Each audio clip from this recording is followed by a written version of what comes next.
ભક્ત ગોરા કુંભાર. તમને તમારા પ્રશ્નનો જવાબ મળી ગયો ને મહાત્મા? શ્રી કૃષ્ણ સમુદ્રમાં છુપાઈ ગયા, કારણ કે એ એક જ એવી જગ્યા હતી જ્યાં મનુષ્ય એમને શોધી ન શકે. પંડિતાઈ માટે મારા જેવા જ્ઞાનીની જરૂર હોય મહાત્મા શ્રી, જે પળવારમાં તમારા સવાલોના જવાબ આપી શકે. મહાત્મા શ્રી, શાસ્ત્રોનું જ્ઞાન મારા હોઠનું આભૂષણ છે. માટીમાંથી મહેક ના આવે, એ તો ફક્ત શરીરને મેલું જ કરે. અરે મારા જેવા વિદ્વાનથી જ મોતી જેવી ચમક ઊભી થાય. મળી ગયો ને? મળી ગયો ને તમારા પ્રશ્નનો સાચો ઉત્તર? થઈ ગઈ ને તમારી શોધ પૂરી?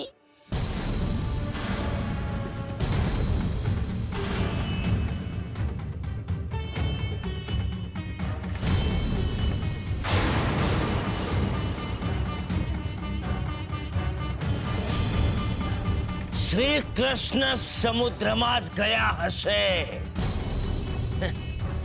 કારણ કે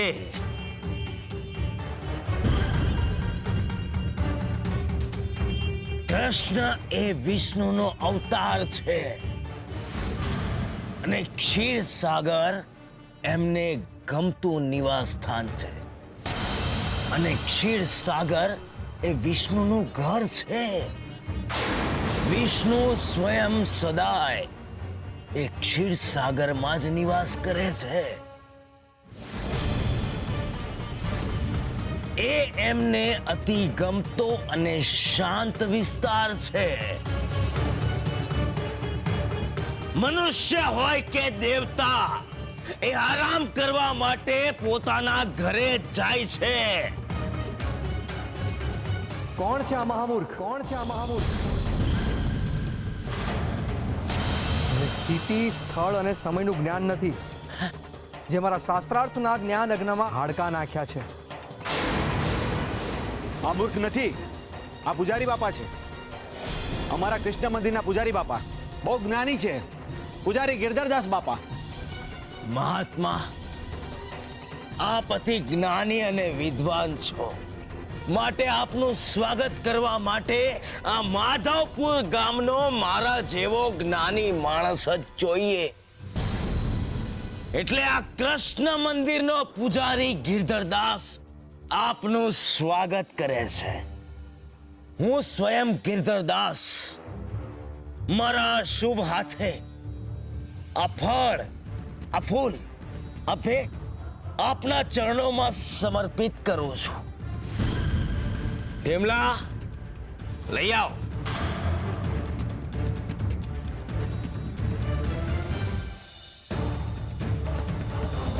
મહાત્મા, હું ગિરધરદાસ સ્વયં આપને આ ભેટ ધરું છું, એને ગ્રહણ કરો.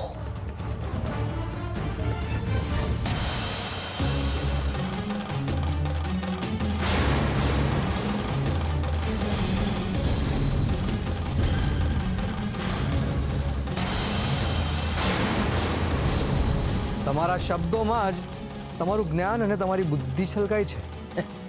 હા સંત શ્રી, મારી વાણી જ મારા શાસ્ત્રોની ઓળખ કરાવે છે. એમ તો પછી આટલી જ્ઞાની વ્યક્તિ મારા જેવા સંતને પગે નહીં લાગે?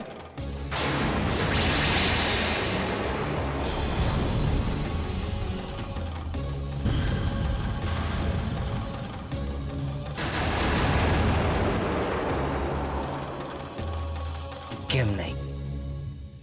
આપ અમારા અતિથિ છો અને મારા સંસ્કાર છે અતિથિ દેવો ભવના.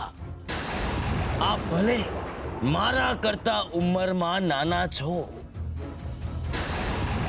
પરંતુ આપની વિદ્વતાનું સ્તર મારા બરાબર છે, એટલે હું આપને વંદન કરીશ. શ્રી હરિ નમો નારાયણાય.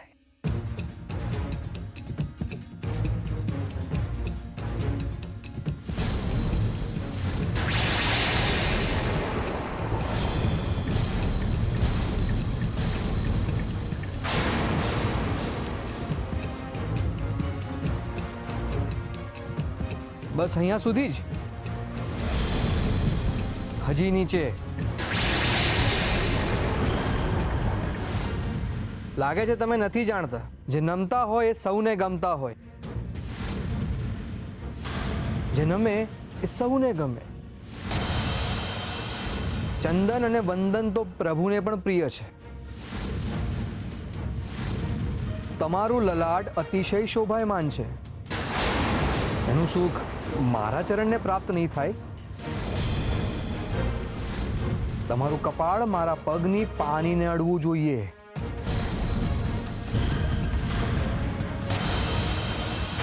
પણ પૂજારી બાપા તો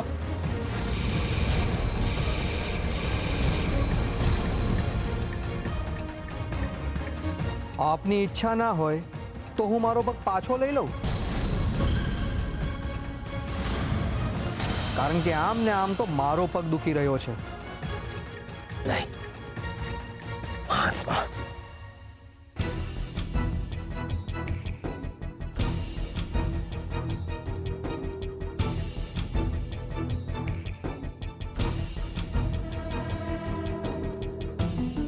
તમારા કપાળે પહોંચેલા જ્ઞાન અને મારી પાણીના જ્ઞાનનું સ્તર એક સરખું જ છે.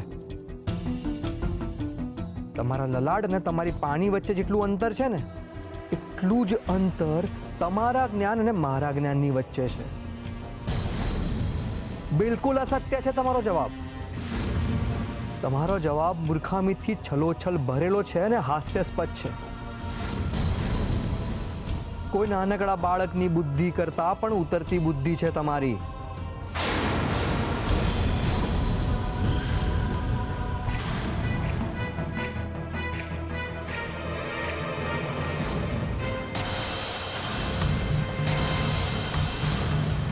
પૂજારી બાપા! ગોરા ભગત અહીંયાથી હલતા પણ નહીં.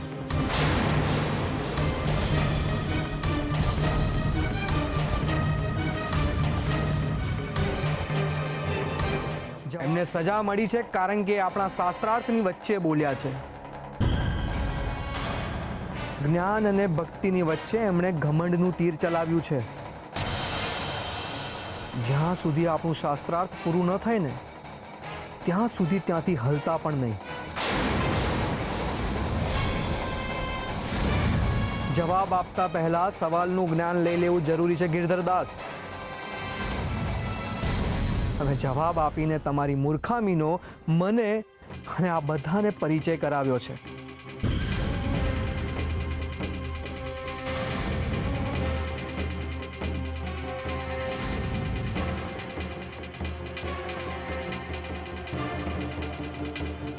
તમે પોતાને કૃષ્ણ મંદિરના પૂજારી કહેવડાવો છો, પણ તમને એટલું પણ જ્ઞાન નથી કે વિષ્ણુનો એક અવતાર મત્સ્ય છે.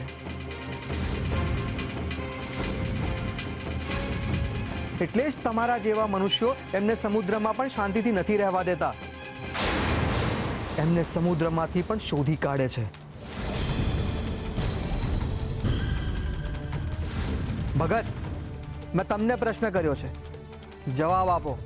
આ ધરતી, આ આકાશ, આ વાયુ, અગ્નિ અને જળ, આ પંચ મહાભૂતોમાંથી તો હરિને હર કોઈએ શોધી કાઢ્યા છે.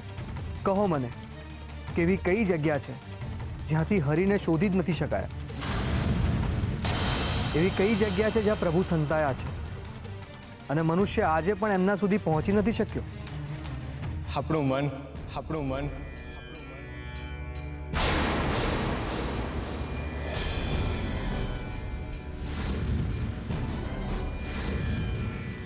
શ્રી હરિ આપણા મનમાં છે. શ્રી હરિ ફક્ત ને ફક્ત આપણા મનમાં છે. મારો હરિ જાણે છે કે આપણે મનુષ્ય એમને ચારેય દિશામાંથી હોધી લઈશું, આકાશ પાતાળમાંથી હોધી લઈશું, પણ કોઈ દી આપણે આપણા મનમાં ડોક્યું નહીં કરીએ. એટલે હરિએ આ સૃષ્ટિની રચના કર્યા પછી આપણા મનમાં વયા ગયા.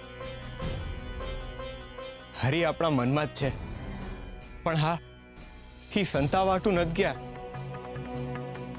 એ તો આપણને જડવા હાટું જ ગયા છે. આપણે એને હોદવા માટે બહુ દૂર ન જવું પડે ને, એટલે. પણ મનુષ્ય કોઈ દી એને હોતી જ ન હૈકો.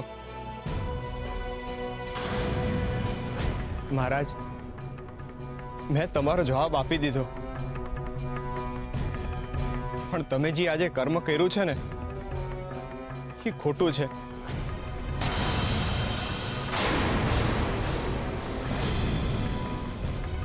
તમે આજે જે પૂજારી બાપા હારે વર્તન કર્યું ને, એનાથી તમારા મનમાં રહેલા હરિને ખૂબ દુઃખ થયું હશે.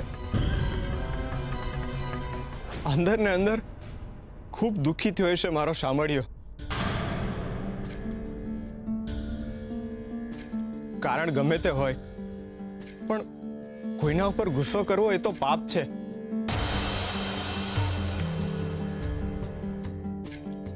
વિદ્વાન અને જ્ઞાની મનુષ્યો હંમેશા શાંત અને આનંદિત હોય છે. એ જ તો ગુણ છે જ્ઞાનનો. મને તમારું આ પગલું સેજે ન ગમ્યું.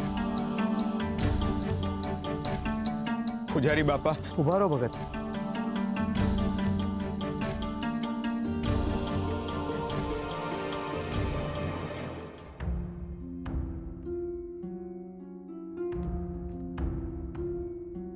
મને માફ કરજો ગિરધરદાસ. આ માફી હું તમારી અંદર રહેલા હરિની, તમારા પદની અને તમારી ઉંમરની માંગુ છું. મેં તમને લાત મારી એ મારું પાપ છે, અને એની સજા મને જરૂર મળશે.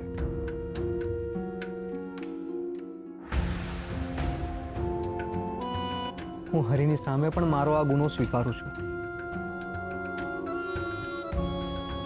પણ એ લાત પ્રતીક હતી તમને એ સમજાવવા માટે કે પગમાં પડતાને પાટું મારીએ ને ત્યારે કેવી વેદના અને કેવી પીડા થાય છે. આજ સુધી તમે ગોરાને અને પરિવારને આવી જ રીતે લાત મારતા આવ્યા છો,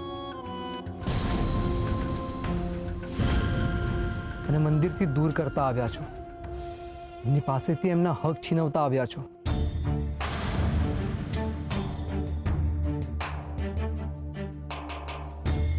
બરાબર ને મહારાજ?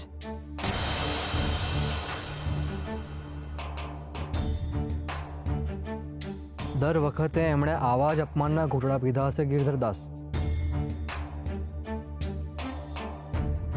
કોઈને પીડા આપવામાં કે કોઈને દુઃખી કરવામાં કોઈ જ જ્ઞાન કે કોઈ જ વિદ્વતા નથી.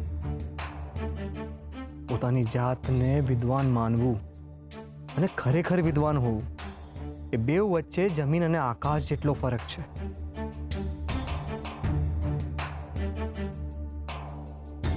મને એક વાત કહો, તમારા જીવનનો શું ધ્યેય છે? ફક્ત એક જ, કૃષ્ણને પામવા.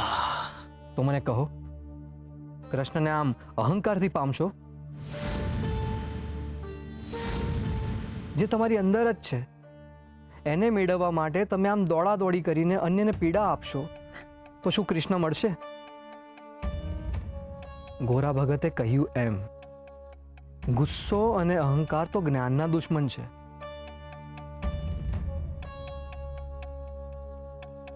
અને આવા ગુણો તો આપણને ઈશ્વરથી યોજનો દૂર લઈ જાય છે. મારે તમને એ સમજાવવા માટે તમારું અપમાન કરવું પડ્યું કે પ્રભુને પામવાનો માર્ગ અહંકાર નહીં, વિનમ્રતા છે.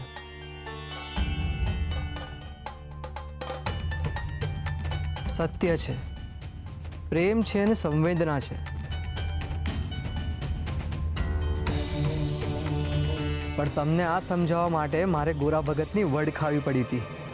મહારાજ, તમારું અપમાન કરવાનો નહોતો, પણ તેમ છતાંય તમને દુઃખ થયું હોય તો મને માફ કરી દો. માફી નહીં માંગો ભગત, તમે જે કહ્યું એ સત્ય છે. તમારા શબ્દોમાં તો સંજીવની છે. તમે જે કહ્યું એનાથી મારો બહુ મોટો ઉદ્દેશ્ય પૂરો થયો છે. તમે મારી સિદ્ધેશ્વરી પૂર્ણ કરવામાં મારી મદદ કરી છે. તમારી આ જ શુદ્ધ ભાવનાઓ મારી સંજીવની સમાધિને લેખે લગાડશે.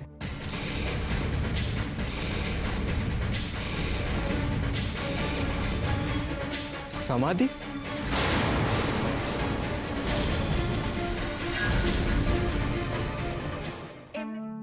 તુલસી વાવ, ઓ તુલસી વાવ,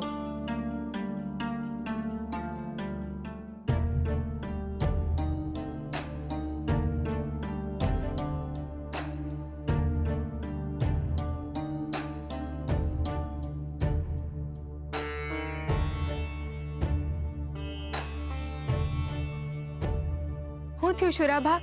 સમાચાર પહોંચાડ્યા ગોરસર સુધી? હાસ તો ગોરસર ક્યાં દૂર છે, 2 ગામ જ તો છેટું છે.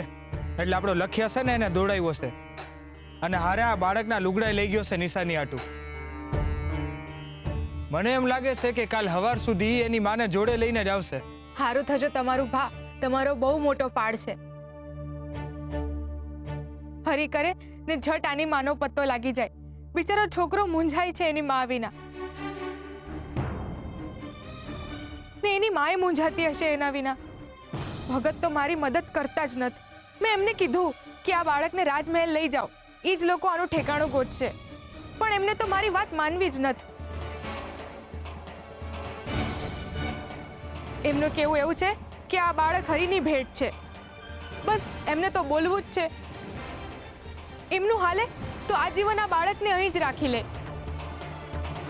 એમને તો એમ છે કે આ બીજા ગોવિંદને અહીંયા લાવવાથી એમણે કરેલા પાપ ધોવાઈ જાય, પણ આમ કરેલા કર્મો ઓછા દૂર થાય. આમ કોકના બાળકને પરાણે અહીંયા રાખવાથી તો બીજું પાપ થાય,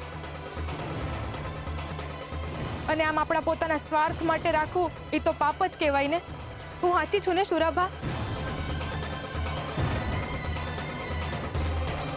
શુરાભા,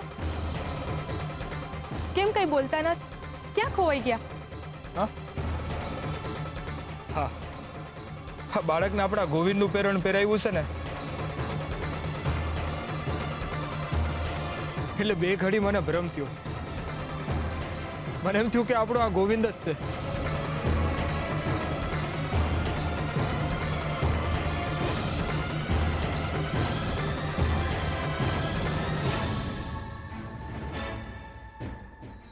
હેતુ. આ સંસારની દરેક ક્રિયા કોઈ ચોક્કસ હેતુના કારણે જ ઘટે છે, અને સંસારના દરેક મનુષ્યનો જન્મ કોઈ ચોક્કસ હેતુના લીધે જ થાય છે. કોઈની સાથેનું મિલન કોઈ હેતુ માટે થાય છે, તો કોઈની પાસેથી વિદાય અમુક પ્રકારના હેતુને સિદ્ધ કરવા માટે જ થાય છે. એટલે કે આ સમગ્ર સંસારમાં અકારણ કાંઈ જ નથી ઘટતું. જે કંઈ પણ ઘટે છે એની પાછળ ચોક્કસ હેતુ કામ કરતા જ હોય છે. એ વાત જુદી છે કે સંસારમાં અને સૃષ્ટિ પર ઘટતી દરેક ક્રિયાને મનુષ્ય પોતાના મનની રીતે મૂલવે છે, અને એનો હેતુ પોતાની દ્રષ્ટિએ અને પોતાની સમજણના ત્રાજવે નક્કી કરે છે. પરંતુ એનાથી એનો હેતુ બદલાઈ નથી જતો.